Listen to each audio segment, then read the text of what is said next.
பாராளுமன்றத்தில் கொண்டு வரப்பட்டு பிறகு அது பாராளுமன்றத்தில் கூட்டுக்குழுவுக்கு அனுப்பப்பட்டு அதிலே பல திருத்தங்கள் செய்யப்பட்டு 14 கோரிக்கைகள் அதில் ஏற்கப்பட்டு பிறகு அந்த சட்டம் நேற்று நிறைவேறியிருக்கிறது. ஆக முதலமைச்சர் அவர்கள் இந்த 110 அறிக்கையில் இன்னைக்கு அதை எதிர்த்து எல்லோரும் திமுக கூட்டணி கட்சியை சேர்ந்த எல்லோரும் கருப்பு பேட்ச் அணிஞ்சு வச்சு இன்னைக்கு ஒரு கோஷம் போட்டிருக்காங்க. ஆனா சட்டமன்றத்தை பொதுக்கூட்ட மேடையில் போடுறத போராட்டம் பண்றது எதிர்கட்சி வழக்கமா பண்ணுவாங்க.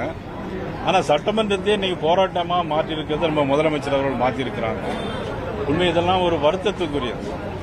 மத்திய அரசு எந்த திட்டம் கொண்டு வந்தாலும் அதை எதிர்த்து ஒரு தீர்மானம் நிறைவேற்றும். அது தாய்மொழி கல்வியில் படிக்கணும்னு சொல்றாங்க, அது இந்தி திணிப்பு அப்படின்னு சொல்றாங்க. பிறகு ஒவ்வொரு அறிக்கையும் இன்னைக்கு இஸ்லாமியர்களுக்கு எதிராக இந்த அரசு இருப்பது போல மத்திய அரசு இஸ்லாமியர்களுக்கும் கிறிஸ்தவர்களுக்கும் எதிர்ப்பு போல ஒரு மாயை ஒரு கிரியேட் உருவாக்கி கொண்டிருக்கிறார். ஏன்னா 2024 தேர்தல் வர இருக்கிறது.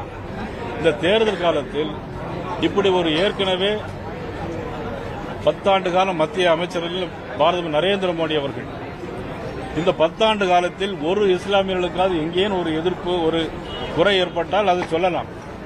ஆனால் இது இந்த அரசு மாநில அரசு மத்திய அரசை இது இஸ்லாமியர்களுக்கு எதிர்ப்பு அரசாங்கம் போல ஒரு மாயை உருவாக்கி வாக்கு வங்கி அரசியலை தேடிக்கொண்டிருக்கிறது நமது முதலமைச்சர் அவர்கள் என்பது வருத்தத்திற்குரியது, வேதனைக்குரியது. அதிலும் குறிப்பாக இன்னைக்கு சட்டமன்றத்தில் கோஷம் போட்டது எனக்கு தெரிந்த வரையிலும் இதுதான் முதல் முறை என்று நான் நினைக்கிறேன். எதிர்கட்சிக்காரங்க கருப்பு பேச்சு பண்ணி அனுப்பிச்சிட்டு வருவாங்க. ஆனால் ஆளுங்கட்சிக்காரங்களே கருப்பு பண்ணி அனுப்பிச்சிருந்தாங்கன்னா இதை எங்க போய் சொல்ல முடியும்? இது தேவையான ஒன்று இல்லை என்றுதான் நாங்கள் இன்னைக்கு வெளிநடப்பு பண்ணியிருக்கோம். 232 எம்பிஸ் எதிர்ப்பு தெரிவிச்சிருக்காங்க, அதையும் கேட்காம நிறைவேற்றிருக்காங்கிற ஒரு கருத்தையும் சொல்றாங்க. அது என்னன்னா பாராளுமன்றத்தில் நேற்று நிறைவேற்றப்பட்டாச்சு. அதில் எத்தனை எண்ணிக்கையில் நிறைவேற்றப்பட்ட தீர்மானங்கள் எம்பிக்கள் இன்னைக்கு பாராளுமன்றத்தில் நேற்று நிறைவேற்றிருக்காங்க. ஏற்கனவே சட்டத்தை அறிமுகப்படுத்தப்பட்டு அது ஏற்கனவே ஜாயின்ட் கமிட்டி பார்லிமெண்ட்டே ஜாயின்ட் கமிட்டிக்கு போய் அதுக்கப்புறம் திரும்ப நிறைவேற்றிருக்காங்க.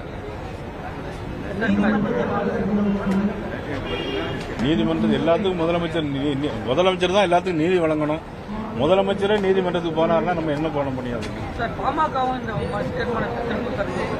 இல்ல, அது ஒவ்வொரு கட்சியினுடைய கொள்கைகள் அடிப்படையில் அவங்க என்ன பாலிசி எடுத்திருக்காங்க நமக்கு தெரியாது.